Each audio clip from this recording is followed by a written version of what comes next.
sa bukod, tingnan pa na kasalanan ng video. Media educators and journalists call to defend press freedom. Sa bukod, tingnan pa na kasalanan ng video. Media educators and journalists call to defend press freedom. This corruption in media will introduce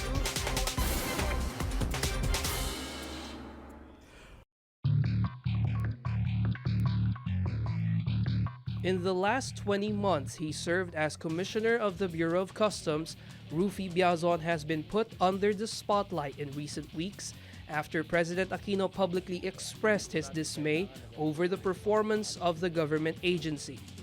Para namang nakikipagtagisan sa kapalpakan itong Bureau of Customs. Imbis na maningil ng tamang buwis at pigilan ng kontrabando, parang walang pakundangan ng pagpapalusot nila ng kalakal pati na ng ilegal na droga, armas at iba pa sa ating teritoryo. Saan po kayo kumukuha ng kapal na mukha?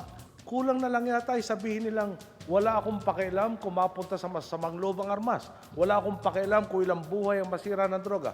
After the sauna, Commissioner Biason offered to resign from his post as head of the Bureau of Customs, but this was declined by the President, stating that he still has the confidence in Biason and that he is doing his job well, despite the many challenges he has to face within the Bureau.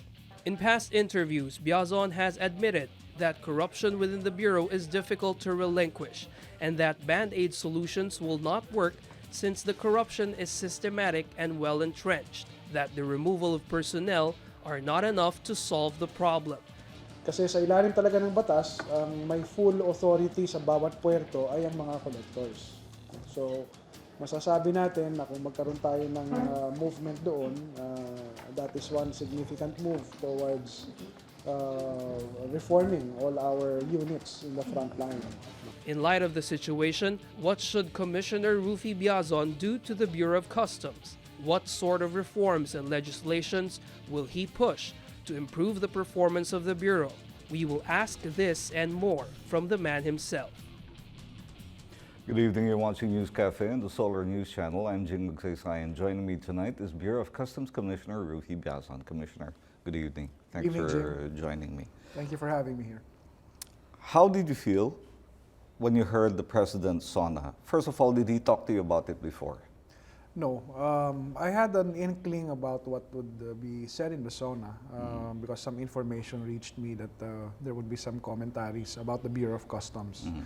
On my part, I actually sent a letter to the President requesting that the customs modernization bill be given space in the legislative priority. So I was hoping that there would be some mention about the CMTA bill.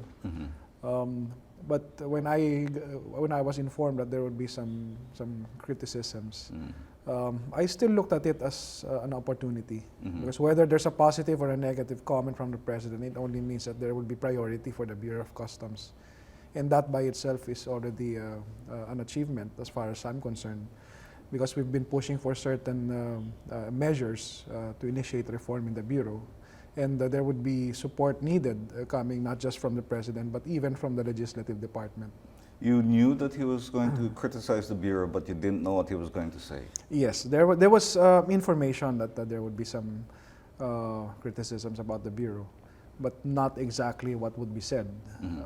So what I heard at the sauna was something that, of course, caught me by surprise.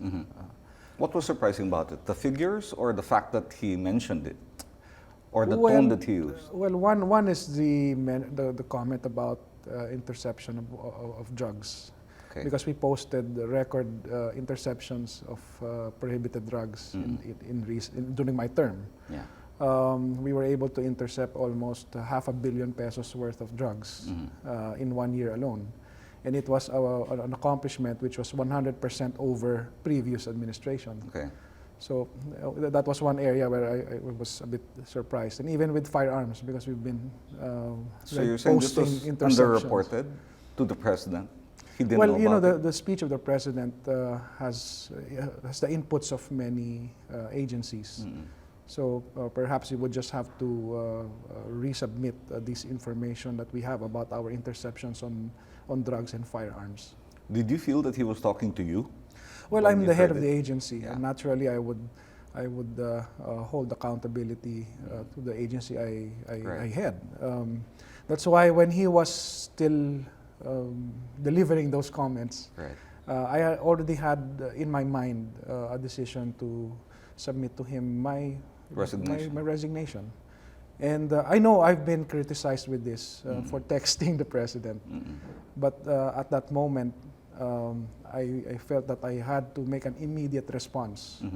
And there is no other more direct and more immediate response to the president than sending a message immediately. Yeah. What did you Because tell I was him? expecting that immediately after the President Sona, media would be going to me for a comment. Right. I wanted to be prepared with a statement. What did you tell him? What did you text him?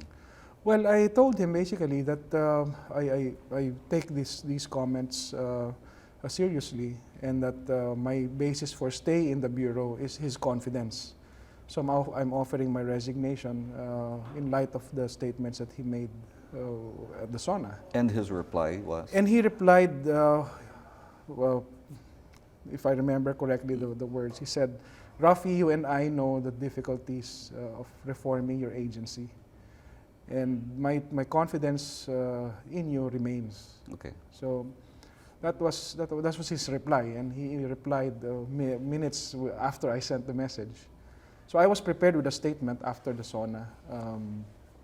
Again, it was my way of directly and immediately sending my position to the president. Did you talk to the president after? We haven't had the schedule yet, but Okay. definitely that's one thing that I would like to do, and we'll be we're requesting for that audience with him. Okay, the president talked about 200 billion pesos that was lost because of smuggling. Is that correct? Well, those are estimates Okay. based on some figures that have been drawn up by other agencies. Right. So we take it as it is, as given by the Department of Finance.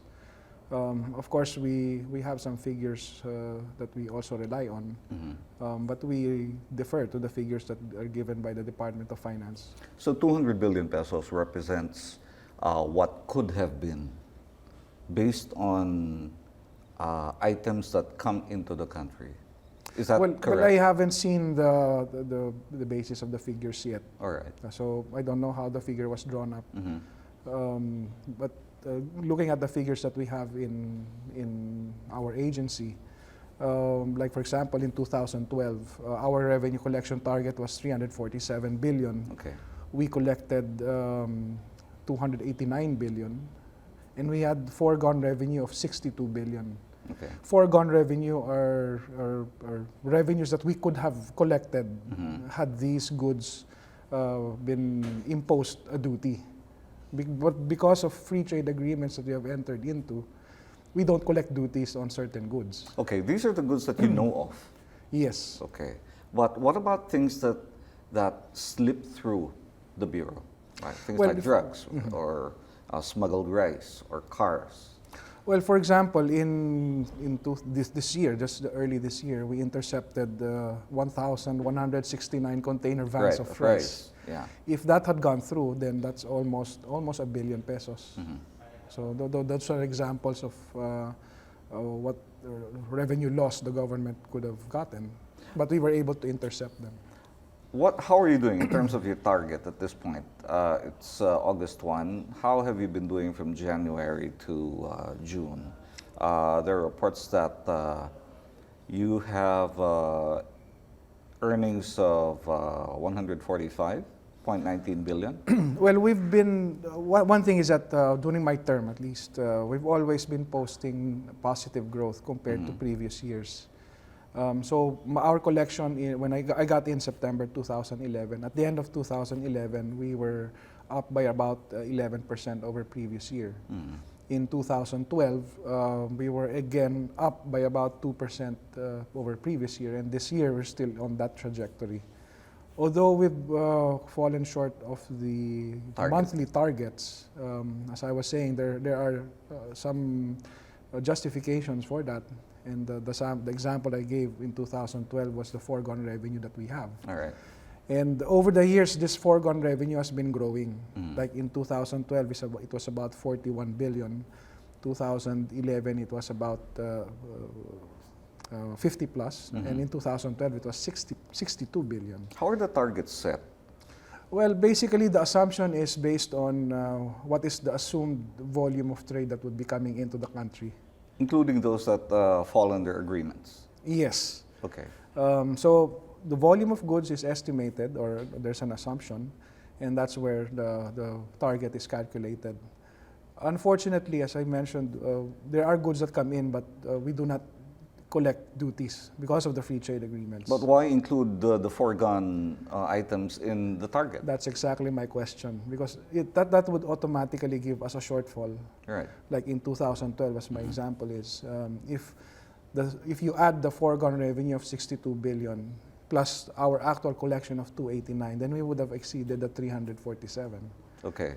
So the 347 estimate came in, the goods came in, but the collection of duties fell short because of goods that come in under free trade agreements. And like for example, by 2015, we'll be having the ASEAN integrated economy. Much of the duties of goods within the ASEAN would be falling to zero rate. So the sources of our collections are gradually falling, but the targets imposed on us are increasing. So this probably is one of the things that we could be looking at as, on the policy level making. When I attended a technical working group of the Development Budget Coordinating Council, I raised that question about foregone revenues, if they could estimate. They said that it could be done, meaning to say that it hasn't been done. So we think that it would be crucial for us if these kinds of factors are considered with regard to the target setting that we have. Where's the leak coming from? You have 17 ports. Yes. Okay. 17 major ports 17 and major ports. 37 sub-port collectors, sub-port collection districts. Is there smuggling in all the 17 ports? Well, you can assume that there is. There is. Small scale to probably big scale. Yeah. Because there are loopholes in the system. And this What is what loopholes are these? Well, the procedures themselves. The environment of customs is that you have one side, which is the business side, the traders, importers, Okay. who have an urgent need, and Okay. that is to get their goods through. Correct. Then they are faced with a force, with an authority using established procedures and processes, Right. who have the power and even the discretion to stop their goods. Right. So to me, that is the environment of corruption. Yeah. Because there's somebody with an urgent need, and there's somebody who can stop you. So what's All the they need to solution? do is make life difficult. Exactly. Okay. Which is what happens. Yes. Now the solution that we are looking at is actually change in the system. The procedures that we are using, all of these principles that are used by Customs Administration, is based on a law, the Tariff and Customs Code, which was first passed in 1957. So we believe that there's a need for legislative action to amend this. Okay.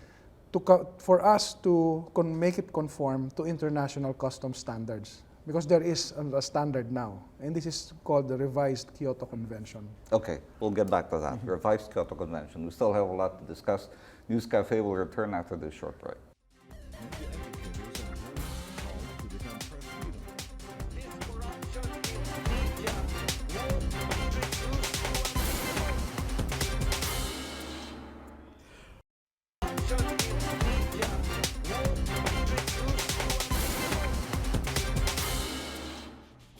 We're still watching News Cafe and the Solar News Channel, and we're still joined by our guest, Bureau of Customs Commissioner Ruffy Biason. Commissioner, thanks for joining me again. Thank you. You said there are international standards. for Customs controlling goods? administration, yes. Customs, okay. Can you Well, the explain? revised Kyoto Convention set the standards for customs administrations around the world to follow. This is seen as a measure to address corruption and the ease of doing business among nations. So our basic law, the Tariff and Customs Code, is not compliant to these standards. What is the Kyoto Convention? What are the standards? Well, What does it say? In a nutshell, it lessens the non-tariff barriers for goods that enter a country. Okay. Non-tariff barriers mean that these procedures. The objective of the Kyoto Convention is to simplify, harmonize, and standardize these procedures. So it addresses ease of doing business and it addresses corruption because it lessens, if not removes, the environment that I was talking about earlier. Okay, operationally, can you describe to us how different that environment is from the present environment, where the goods come from up to Yes. where Well, they get there? one difference would be the fewer number of procedures that an importer has to go through, Okay. fewer number of requirements, so that at the front end, the border, Right. there is less stress on the importer. There is less opportunities for abuse of discretion by authorities. So it addresses the problem of corruption and it makes trade facilitated. There are also measures that are installed into the system which would address the concern of illicit trade.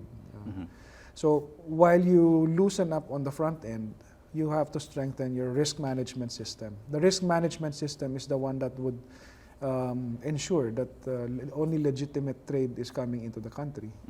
And it automates the process of selecting which goods are high risk and low risk. Then you also enhance your post-entry audit.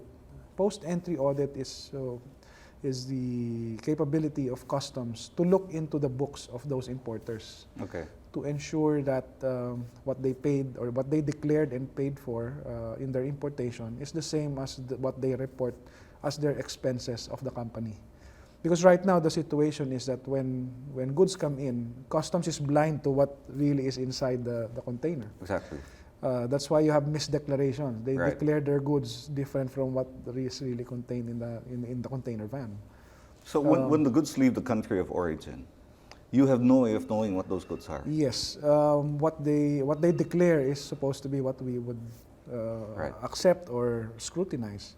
So That's it's all why a I matter also of declaration from the it's country all- of origin. yeah, So it's- if I say I'm bringing in newspapers, but I'm actually bringing in cups, exactly. then there's no way of checking. That's what happens. Does the Kyoto Convention provide for checking at the point of origin? Yes, it is considered a best practice to avail of something which is similar to the pre-shipment inspection. You get a surveying company to do to give a certification as to the contents of the container van at the port of origin. Okay. I've actually made that proposal for us to adopt that. It's being studied by the Department of Finance, because that would give us additional information that we could use for risk management and for actual physical inspections. Do other countries do this? Yes, there are other countries who have adopted this, and it is not considered as a non-tariff trade barrier. It's in the term of WCO or the World Customs Organization. It is revised Kyoto Convention compliant. Has anyone proposed this before you? Well, the proposal was already there, but we were pushing for it more aggressively because we see this as the answer or as a concrete action to prevent the missing containers incident, because that's one of the things that could address that problem. Aside from that pre-shipment inspection, another proposal we had was the installation of GPS tracking devices Okay. on container vans. Right. Yes. You're talking about changes via legislation. Specifically because of the Tariff and Customs Code, Okay. we need legislative action to amend that. And I'm just saying that it is a reform measure because it will change the environment. Because merely changing faces in customs, replacing the commissioner, removing Right. customs collectors, will not result to a long-term solution, because that's already been done before. If you take a look at the roster of commissioners, the longest serving generally is about 2 years. Some have even served just a few months. But how can you legislate change if the legislators are the padrinos of the system? Sabi nila, padrino. Well, I've come across such incidents or stories about padrinos getting in the way. I view it as an existing problem because people within customs are the ones who tell me about this. Although I haven't experienced it personally, but I recognize it as a problem that needs to be addressed because everybody's saying that it exists. I'm sure you've heard names.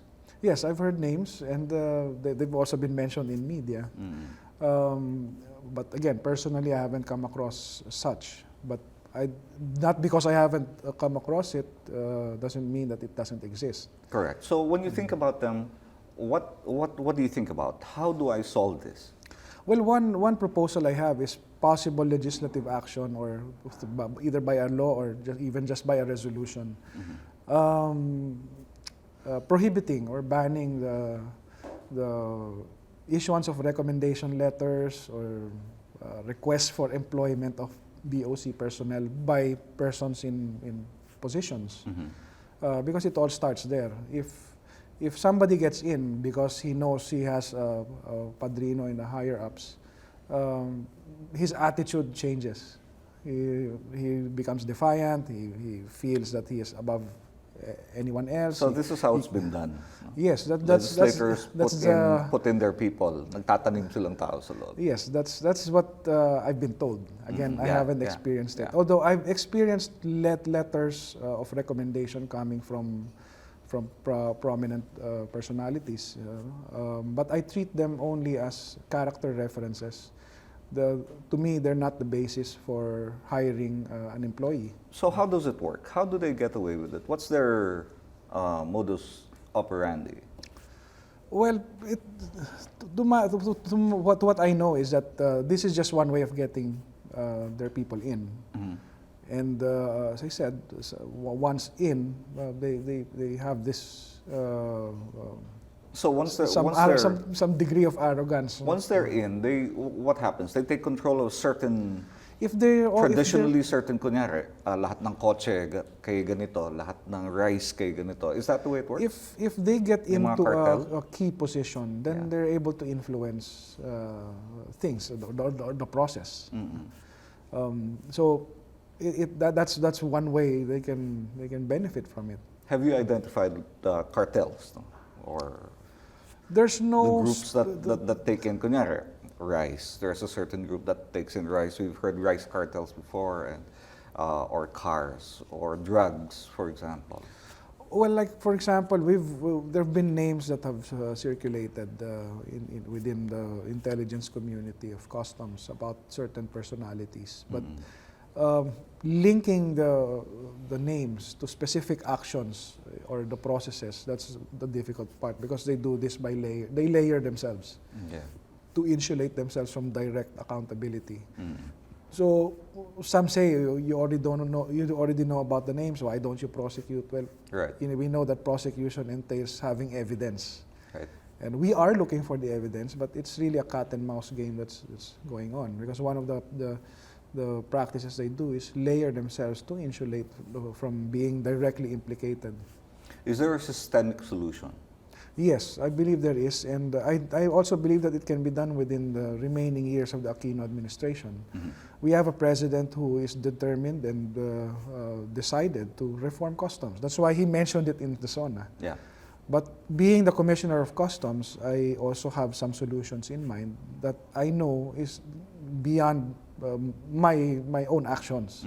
That's why I'm calling on other agencies or departments who may be able to help us, because some of the strategies that we need to employ as a measure to reform the Bureau cannot be done by the commissioner.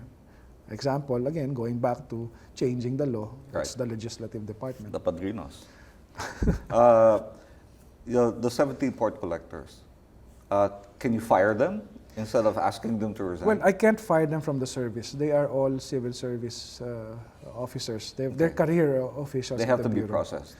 The way to remove them is to, one, if we're able to file cases against them based on specific charges, or if they voluntarily resign their employment in the Bureau. You think they will? I don't think they will. I don't think they will do that.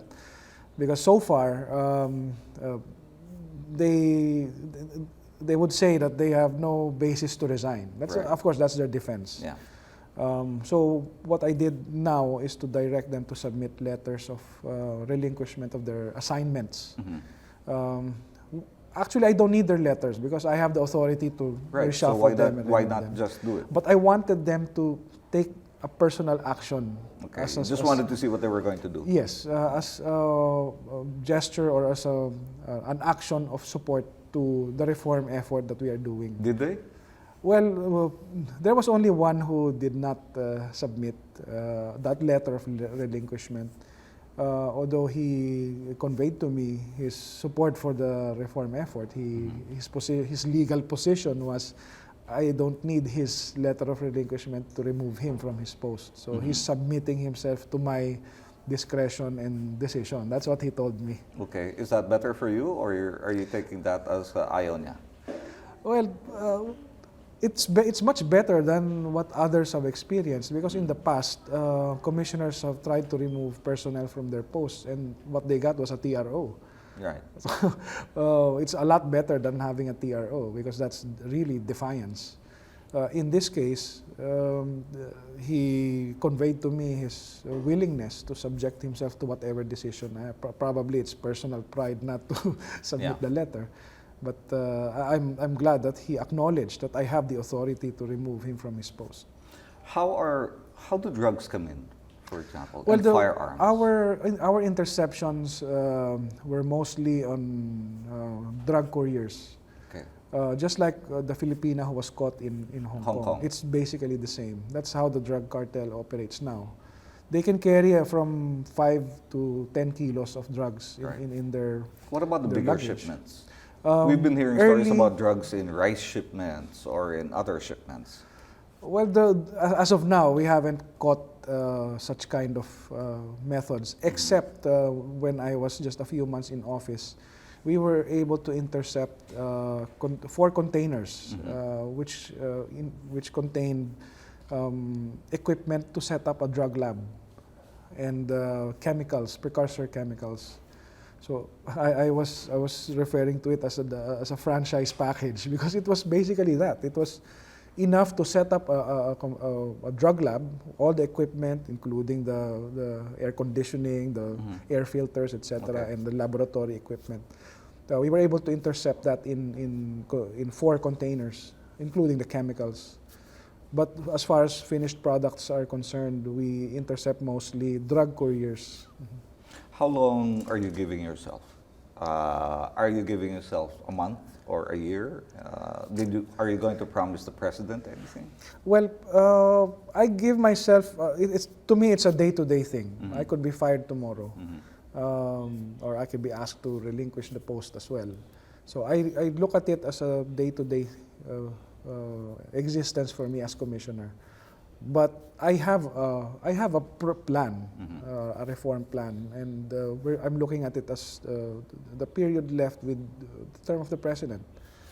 Because at the most, that's the maximum time I'll be serving, the term of the president. So we have an actual strategic plan of reform.